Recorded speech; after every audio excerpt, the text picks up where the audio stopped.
Hi friends, welcome back to my channel. ഇന്നത്തെ നമ്മുടെ recipe പോത്തിൻ കുടൽ തോരനാണ്. അപ്പോൾ ഒരു കിടില റെസിപ്പിയാണിത്. എല്ലാവരും ഒന്ന് ട്രൈ ചെയ്ത് നോക്കുക. അതുപോലെ തന്നെ ഫീഡ്ബാക്ക് അറിയിക്കാനും മറക്കല്ല്. നല്ല വെറൈറ്റി ആയിട്ടുള്ള റെസിപ്പിയാണ്. അപ്പോൾ നമുക്ക് വീഡിയോയിലോട്ട് പോകാം.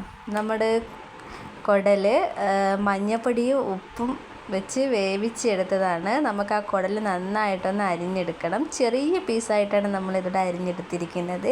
ഇനി നമുക്കൊരു പാൻ വെച്ച് കൊടുക്കാം. അതിലേക്ക് വെളിച്ചെണ്ണയാണ് ഒഴിച്ചു കൊടുക്കുന്നത്. അപ്പോൾ നമ്മുടെ വെളിച്ചെണ്ണ ഒഴിച്ചു കൊടുത്ത് ഇനി നമുക്കതിലേക്ക് അല്പം കടുക് ഇട്ട് കൊടുക്കാം.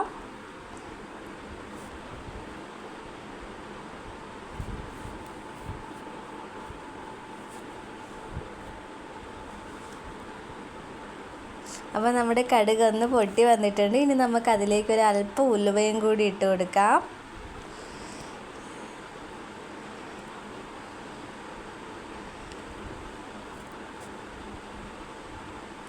അപ്പോൾ നമ്മുടെ ഉലുവയും ഇതുപോലെ ഒന്ന് പൊട്ടി വന്നിട്ടുണ്ട്.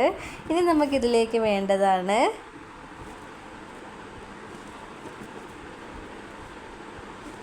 വെളുത്തുള്ളി ചതച്ചത്. അപ്പോൾ നമുക്ക് വെളുത്തുള്ളി ചതച്ചതും കൂടി ഇതിലേക്ക് ഇട്ട് കൊടുക്കാം. അപ്പോൾ നമ്മൾ നല്ലോണം പേസ്റ്റ് രൂപത്തിലാക്കിയിട്ടില്ല, ഒന്ന് ചതച്ചെടുത്തതാണ്. അപ്പോൾ അതൊന്ന് മൂത്ത് വന്നിട്ടുണ്ട്. ഇനി നമുക്കിതിലേക്ക് ഇഞ്ചി ചതച്ചത് ചേർത്ത് കൊടുക്കാം. അപ്പോൾ ഇഞ്ചിയും വെളുത്തുള്ളിയും ഞാൻ നന്നായിട്ട് പേസ്റ്റ് രൂപത്തിലാക്കിയില്ല, ഒന്ന് ചതച്ചെടുത്തതാണ് ഇതിൽ ചേർത്ത് കൊടുത്തിരിക്കുന്നത്. എന്നിട്ട് നമുക്ക് 2 പച്ചമുളകും കൂടിയിട്ട് നന്നായിട്ടൊന്ന് ഇളക്കി കൊടുക്കാം. നമുക്കിതിലേക്ക് വേണ്ടത് കറിവേപ്പിലയാണ്. കറിവേപ്പിലയും കൂടി ഇട്ട് കൊടുക്കാം. അപ്പോൾ നമ്മുടെ ഇഞ്ചിയും വെളുത്തുള്ളിയും ഒന്ന് ചുമന്ന് വന്നിട്ടുണ്ട്. ഇനി നമുക്കതിലേക്ക് വേണ്ടത് കറി മസാലയാണ്. നമുക്ക് കുറച്ച് കറി മസാല പൊടിച്ചതും കൂടി ഇതിലേക്ക് ചേർത്ത് കൊടുക്കണം. ഇനി നമുക്കിതിലേക്ക് വേണ്ടത് നമ്മുടെ സവാളയാണ്. ഒരു 4 സവാള ഞാൻ എടുത്തിട്ടുണ്ട്. ഈ സവാള അരിഞ്ഞതും കൂടി നമുക്കിതിലേക്ക് ചേർത്ത് കൊടുക്കാം. എന്നിട്ട് നന്നായിട്ടൊന്ന് ഇളക്കി കൊടുക്കണം.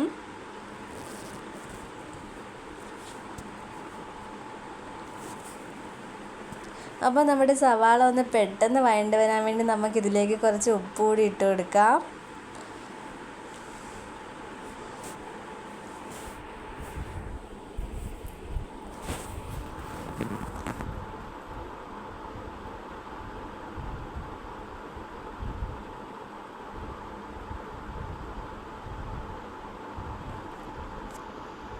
അപ്പോൾ നമ്മുടെ സവാള ഏകദേശം ഒന്ന് വഴണ്ട് വന്നിട്ടുണ്ട്. ഇനി നമുക്കിതിലേക്ക് ഇട്ട് കൊടുക്കുന്നത് കുരുമുളകാണ്.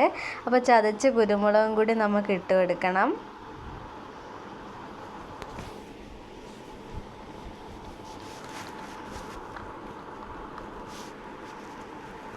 കുരുമുളക് കൂടിയിട്ട് നന്നായിട്ടൊന്ന് ഇളക്കി കൊടുത്തിട്ടുണ്ട്. അപ്പോൾ നമ്മുടെ ഉള്ളി നന്നായിട്ടൊന്ന് വഴണ്ട് വന്നിട്ടുണ്ട്.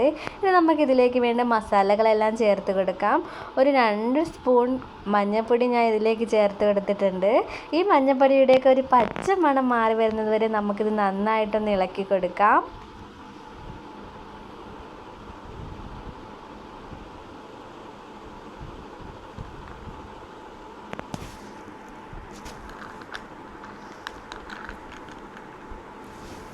ഇനി നമുക്കിതിലേക്ക് വേണ്ടുന്ന മുളക് പൊടിയാണ്.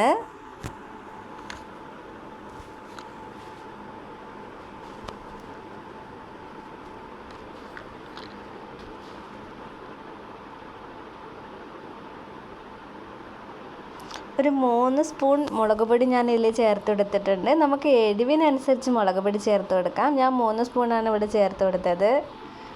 ഇനി നമുക്ക് ഇതിൻ്റെ ഒരു പച്ചമണം മാറി വരുന്നത് വരെ നന്നായിട്ടൊന്ന് ഇളക്കി കൊടുക്കണം.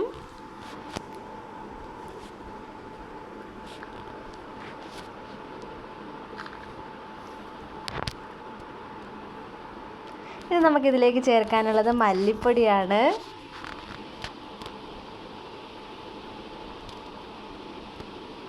ഒരു 2 സ്പൂൺ മല്ലിപ്പൊടി കൂടി ചേർത്ത് കൊടുത്ത് നന്നായിട്ടൊന്ന് ഇളക്കി കൊടുക്കുക. ഈ മല്ലിപ്പൊടിയുടെ ഒരു പച്ചമണം മാറി വരുന്നത് വരെ നമുക്ക് ഇളക്കി കൊടുക്കണം. അപ്പോൾ നമ്മുടെ ഈ ഇട്ട മസാലകളുടെയൊക്കെ ഒരു പച്ചമണം മാറി വരുന്നത് വരെ നമുക്കിത് നന്നായിട്ട് ഇതുപോലെ ഒന്ന് ഇളക്കി കൊടുക്കാം. ഇനി നമുക്കിതിലേക്ക് നമ്മൾ അരിഞ്ഞു വെച്ചിരിക്കുന്ന പോത്തിൻ്റെ കുടൽ ചേർത്ത് കൊടുക്കാം. നമ്മൾ ചെറുതായാണ് ഈ അരിഞ്ഞു വെച്ചിരിക്കുന്നത്. മഞ്ഞൾപ്പൊടിയും ഉപ്പും ചേർത്ത് നമ്മളിത് വേവിച്ചെടുത്തതാണ്.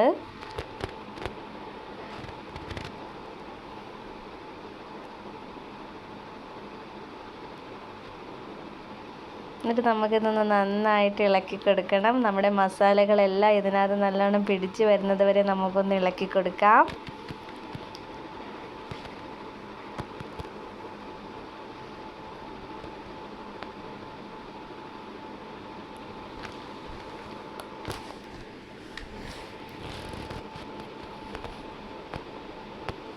അപ്പോൾ ഞാനിവിടെ ഇത് നന്നായിട്ടൊന്ന് ഇളക്കി എടുത്തിട്ടുണ്ട്. നമ്മുടെ മസാലകളെല്ലാം നമ്മുടെ കുടലിൽ ഇങ്ങനെ പിടിച്ച് വന്നിട്ടുണ്ട്. ഇനി നമുക്കിതൊന്ന് അടച്ച് വെച്ച് വേവിക്കണം. ആ സമയം കൊണ്ട് നമുക്കിതിലേക്ക് വേണ്ടി അരപ്പ് റെഡിയാക്കി എടുക്കാം. അപ്പോൾ ഞാനിവിടെ ഒരു തേങ്ങയുടെ പകുതി തേങ്ങ എടുത്തിട്ടുണ്ട്.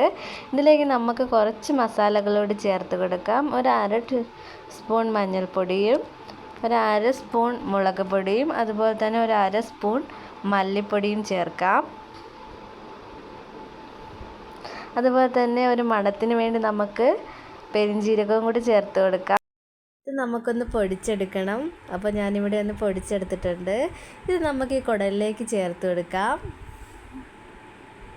അപ്പോൾ നമ്മുടെ തേങ്ങയുടെ അരപ്പെല്ലാം നമ്മുടെ കുടലിലേക്ക് ചേർത്ത് കൊടുത്തിട്ടുണ്ട്.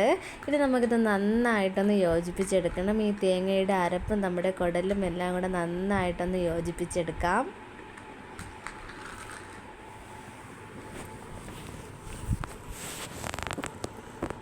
അപ്പോൾ നമ്മുടെ ഈ അരപ്പിൻ്റെ പച്ചമണം മാറി വരുന്നത് വരെ നമുക്ക് നന്നായിട്ടൊന്ന് ഇളക്കി കൊടുക്കണം. ഇനി നമുക്കിതിലേക്ക് കുറച്ച് വെള്ളവും കൂടി ചേർത്ത് കൊടുക്കാം. തോനെ വെള്ളമൊന്നും ചേർക്കുന്നില്ല. നമ്മൾ ഈ അരപ്പ് പൊടിച്ചെടുത്ത ജാറിൽ നിന്ന് കിട്ടുന്ന ആ അരപ്പിൻ്റെ ഒരു വെള്ളം നമുക്കിതിലേക്ക് ഒഴിച്ചു കൊടുക്കാം.